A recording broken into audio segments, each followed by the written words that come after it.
তাদেরকেও ইহকালীন পরকালীন দুনিয়া আখিরা সর্ব সেক্টরে সর্ব জায়গায় তাদেরকে যিনি সম্মানিত করবেন তিনি কে? আল্লাহ সম্মান দান করবেন। কোরআনের ছাত্র, এই যে জালালগঞ্জ মাদ্রাসার ছাত্ররা, এই আমাদের পরিভাষায় তাদেরকে বলা হয় মাদ্রাসার ছাত্র। কে বলা হয়? মাদ্রাসার ছাত্র। আর রাসূলুল্লাহ সাল্লাল্লাহু আলাইহি ওয়াসাল্লামের ভাষ্য অনুযায়ী, মুহাম্মাদুর রাসূলুল্লাহর পরিভাষায় তাদেরকে বলা হয় তালিবুল ইলম। কে বলা হয়? তালিবুল ইলম। আর যারা কোরআন এবং হাদিসের জ্ঞানকে সম্পূর্ণ করে ফেলবে তাদেরকে আমরা বলি আলেম। রাসূলুল্লাহর ভাষায় তাদেরকে বলা হয় ওয়ারাসাতুল আম্বিয়া, যে নাইবে নবী, নবীরা দুনিয়া থেকে চলে গিয়েছেন, তাদের অবর্তমানে যারা কাজ চালিয়ে যাবেন তাদেরকেই বলা হয় ওয়ারাসাতুল আম্বিয়া, নবীদের ওয়ারিস, আলেম উলামা। মাদ্রাসার ছাত্র যারা যারা কোরআনের জ্ঞানকে বুকের মধ্যে ধারণ করবে তাদের সম্মান আছে না নাই? কেমন সম্মান? মুসলমান ভাইরা আমার গভীর মনোযোগ দিয়ে কথাগুলো শ্রবণ করেন। মাইকের আওয়াজ যত দূর পর্যন্ত যাচ্ছে দিনের কান দিয়ে কথাগুলো শ্রবণ করেন। পর্দার অন্তরের মাদেরকে বলছি, ও মা, কথাগুলো দিনের কান দিয়ে শ্রবণ করেন। একজন তালিবুল ইলম যখন কোরআন শিক্ষার জন্য বেরিয়ে পড়ে, বিশ্বনবী সাল্লাল্লাহু আলাইহি ওয়াসাল্লাম তার শানে কেমন সম্মানের ঘোষণা দিয়েছেন। রাসূলুল্লাহ মদিনাওয়ালা নবী বলেন, ওয়া ইন্নাল মালাইকাতা লা তাদউ আজনিহাতাহা রিদান লিতালিবিল ইলম। মদিনাওয়ালা নবী বলেন, যখন একজন মাদ্রাসার ছাত্র, সে ছোট হোক, সে যতই ছোট হোক না কেন, যখন আমার কোরআনকে শিক্ষা করার জন্য যখন মাদ্রাসায় হেঁটে হেঁটে চলে আসে, বিশ্বনবী সাল্লাল্লাহু আলাইহি ওয়াসাল্লাম বলেন, আল্লাহ রাব্বুল আলামিন ফেরেশতাদেরকে হুকুম দিয়ে দেয়, ও আমার ফেরেশতারা, ওই তালিবুল ইলমের পায়ের মধ্যে তোমাদের নূরের পাখা বিছিয়ে দাও। সুবহানাল্লাহ! কেমন সম্মান! কোন ডিসির জন্য এই কথা বলা হয় নাই, কোন এসপির জন্য এই কথা বলা হয় নাই, কোন ভার্সিটির ছাত্রের জন্য এই কথা বলা হয় নাই, কোন মাস্টারের জন্য এই কথা বলা হয় নাই, কোন জজের জন্য এই কথা বলা হয় নাই, কিন্তু একজন তালিবুল ইলমের জন্য এই কথা বলা হয়েছে। আল্লাহ তাআলা বলেন তার সম্মানার্থে তোমরা নূরের পাখা বিছিয়ে দাও। বলেন সুবহানাল্লাহ। আমার ভাইরা, আজকে খুবই ভারাক্রান্ত হৃদয় নিয়ে বলছি, মাদ্রাসার ছাত্রদেরকে হীন নজরে তাকানো হয়, তাচ্ছিল্যের নজরে তাকানো হয় যে কোথায় পড়ো।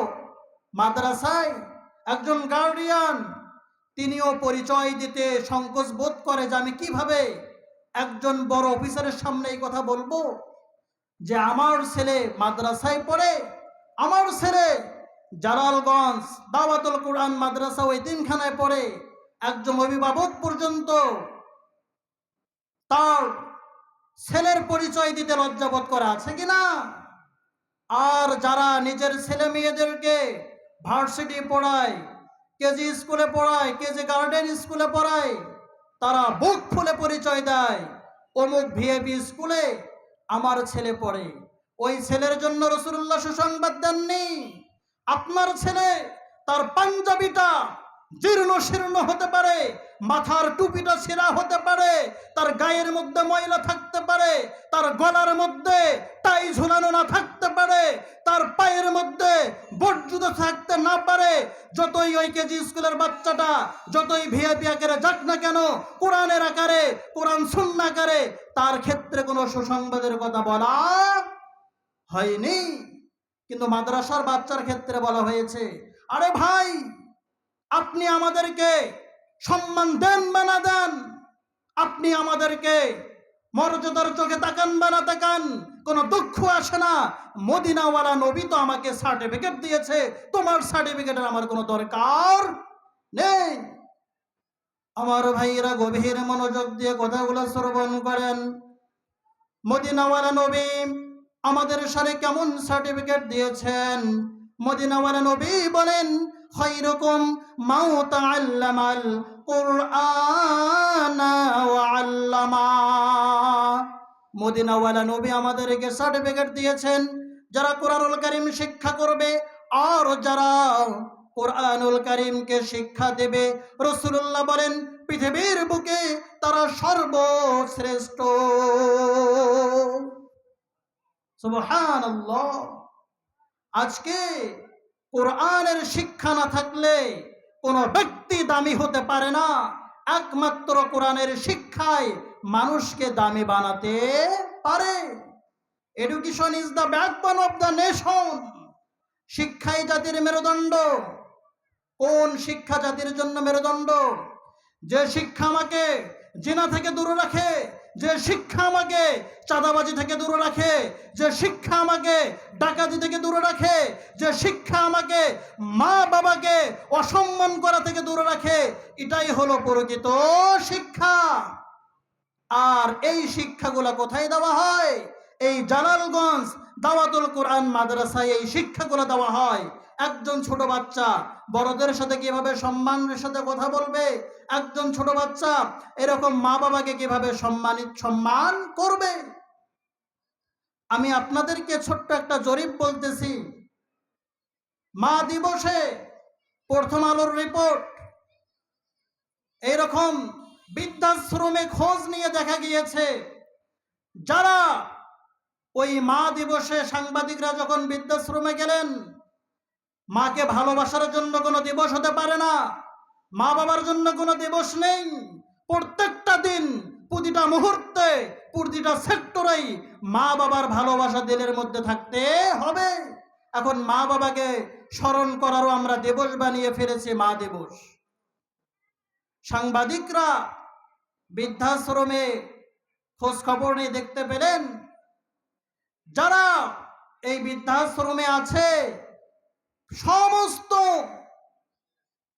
ব্যক্তিরা, তাদের সন্তান হয়তো বড় অফিসার, হয়তো বড় একজন জজ, আর্মি, বিডিআর, সেনাবাহিনী, বড় বড় সরকারি কর্মকর্তাদের মা বাবাগুলো আজকে বৃদ্ধাশ্রমে আছে।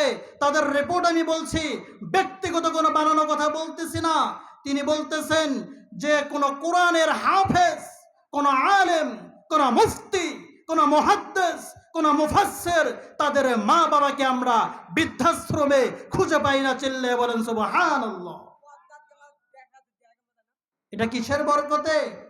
কোরআনুল কারীমের বরকতে, কোরআনের মহাব্বতে, কোরআনের ভালোবাসায়। আর যারা কোরআনওয়ালাদেরকে ভালোবাসবে, আল্লাহ তাআলাও তাদেরকে সম্মান দান করবেন। যারা মাদ্রাসার ছাত্র, আলেম ওলামাদেরকে মহাব্বত করবেন, আল্লাহ রাব্বুল আলামিন তাদের জন্য নাজাতের ওসিলা বানিয়ে দেবেন। বলেন সুবহানাল্লাহ। আমার ভাইরা গভীর মনোযোগ দিয়ে কথাগুলো শ্রবণ করেন।